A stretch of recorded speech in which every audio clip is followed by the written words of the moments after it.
losing out on here.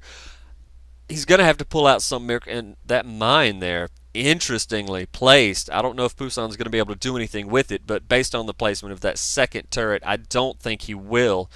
Looks like he's moving his forces across the map here.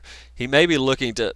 Oh, and he takes down a fourth tank. He loses a zealot, but he takes down a fourth tank and a second vulture.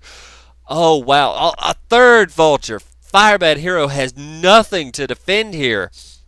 And it looks like Pusan is going to try to break through this front door here, and there is only one siege tank. Now, two siege tanks out for Firebathero, but I don't know what he can do against this dragoon force, because if he sieges up this second, he's going to lose this second siege tank here.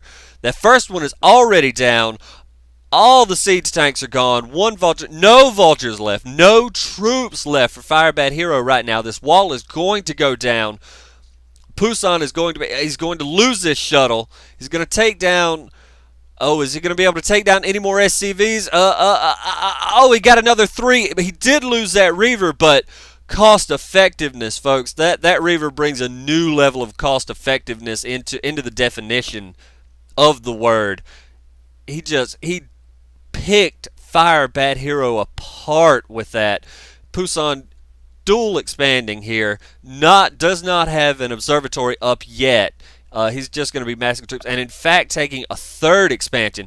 Look at the defense here, though. Firebathero very well protected with these mines, bringing the SCVs out, losing a ton of mining time, losing workers to splash damage, losing workers to tank fire. And it looks like Pusan is going. Oh, he takes down the tank with mine fire. Again, he has rain in the natural, and Pusan has just shut down. He shut down the mining in the main earlier. Now he's shutting down the mining in the natural, taking down a ton of SCVs. And Firebathero trying to push his force off, but I really don't see what he can do even after he defends here, because he's probably at this point, with no observatory out, he's going to be able to hold off this attack from killing him outright, but he's lost so many workers, so much mining time, and so many troops.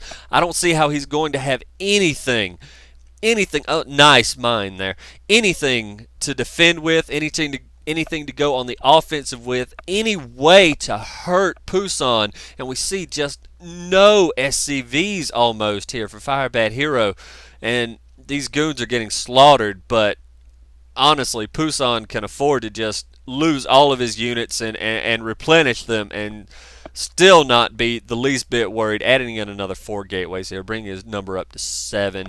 I think we're going to see that shoot up even more after this expansion gets going. And nice little wall here by Pusan, making sure he doesn't lose any probes whatsoever.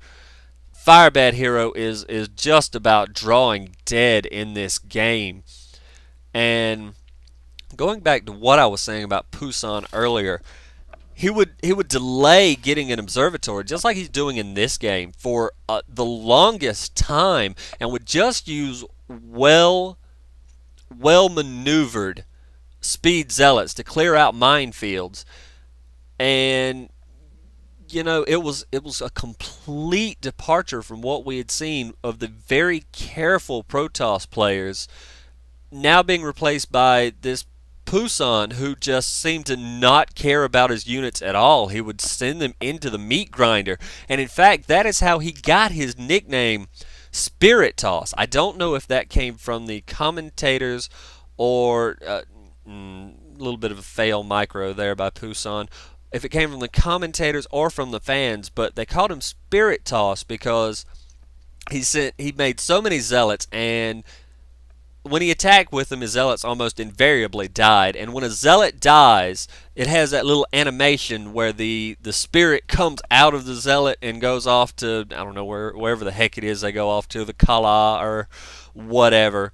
And so because of that little animation that you would see so many times in any game with Pusan, they named him Spirit Toss.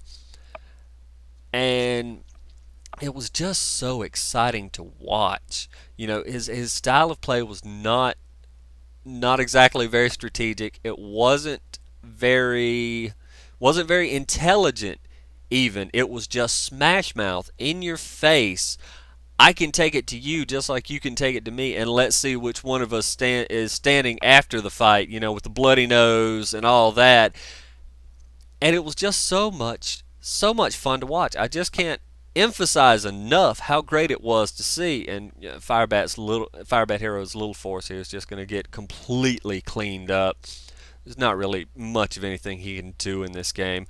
You know, Pusan's numbers were not that good. He's 50% PVZ, 50% PVT.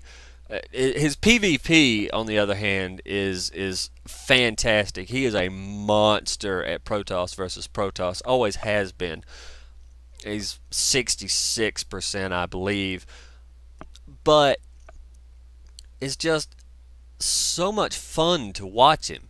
And it's not just that he has such amazing macro. He even does these weird builds, even like this here. But he doesn't rely on his macro like players like Uv, in his prime did.